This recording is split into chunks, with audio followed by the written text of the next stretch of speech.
Y este territorio tiene en primerísimo lugar una enorme ventaja: el océano, el puerto. Pero ¿para quién es el puerto? Este gobierno se encuentra con unos contratos de concesión que le permite a unas personas usar y vivir y enriquecerse del puerto, pero no encuentro a la población de Buenaventura. Solo porque se acabó un contrato de concesión y a pelea que me han presentado, yo vivo casi de chantaje en chantaje. ¿Cómo se le ocurre, Petro, no darle la concesión al señor que ya la tenía? Eso se llama el muelle 13. ¿Sí? Bueno, usted me dice si me equivoco. Muelle 13 le dicen. Bueno, pues si es que se acaba una concesión, me pasó en Bogotá, si se acaba una concesión, la ley me permite no prorrogarla, revierte a la nación con lo que haya ahí construido. Eso lo planteé en el caso de las basuras de Bogotá. Me critican que se acabaron, que no había cómo recogerlas, pero es que los carros de la basura que tenía Bogotá un día antes, que eran de los concesionarios, revertían como propiedad de Bogotá, y en su afán, yo le llamo esclavista, de considerar que por derecho tenían propiedad sobre la propiedad pública, porque no estábamos hablando más que de la propiedad pública, había que volverles a firmar la concesión, cuando la ley dice que la concesión revierte. Pues aquí pasó lo mismo.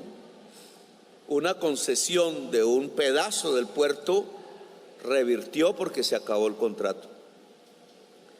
Y tengo un enredo, hay que decirlo con franqueza, como lo tuve en Bogotá, que me echaron del cargo. Solo el pueblo y la justicia me volvió a reponer, y ahora quizás por eso es que estoy aquí de presidente. Pero Alexander, este tema está en el Ministerio de Transporte y creo que aquí no hay ministerio, no está, ¿cierto? La orden que yo di como presidente de la República es que ese pedazo de muelle que revierte a la nación debe ser para los pescadores de Buenaventura tradicionales.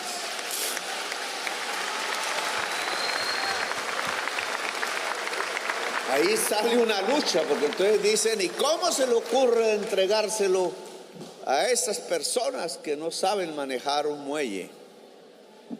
Y en cierta forma tienen alguna razón, porque entre la superficie del mar y la altura donde comienza la superficie del muelle hay una distancia grande, porque esa es la altura de los barcos mercantes, y allá pues una pala de esas, una grúa, pues saca los contenedores, los arrincona en otro lado o los pone.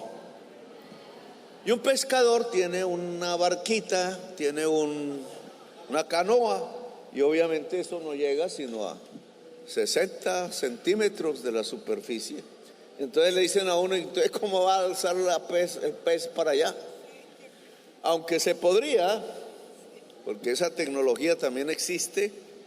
Yo le decía a estas personas que son del ministerio, no, pero es que yo quiero es que la pesca de la gente de Buenaventura se exporte, para que los ingresos, primero hay que industrializar, hay que congelar, etcétera, pero para que los ingresos de esa exportación enriquezcan a la sociedad de Buenaventura, y sobre todo empezando por una parte que es pobre, que es el pescador tradicional de la ciudad. ¿Por qué eso no puede ser? ¿Por qué los instrumentos que permiten la concentración y la acumulación y la producción de la riqueza tienen que quedar en unas pocas manos? Y cuando se habla de entregárselas al pueblo en general, entonces es pecado, está mal hecho, lo amenazan a uno con la cárcel, con los procesos. La prensa lo vuelve a uno chicuca.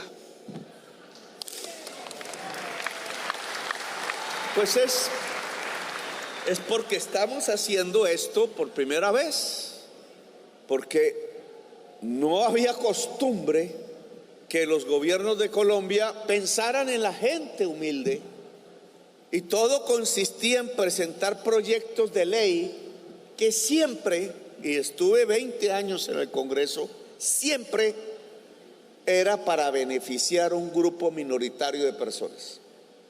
Y los aprobaban, eso sí salía rápido y nunca había críticas. No se criticó que una ley dijera que los puertos de Colombia solo podían operar vía concesiones privadas. ¿Y por qué?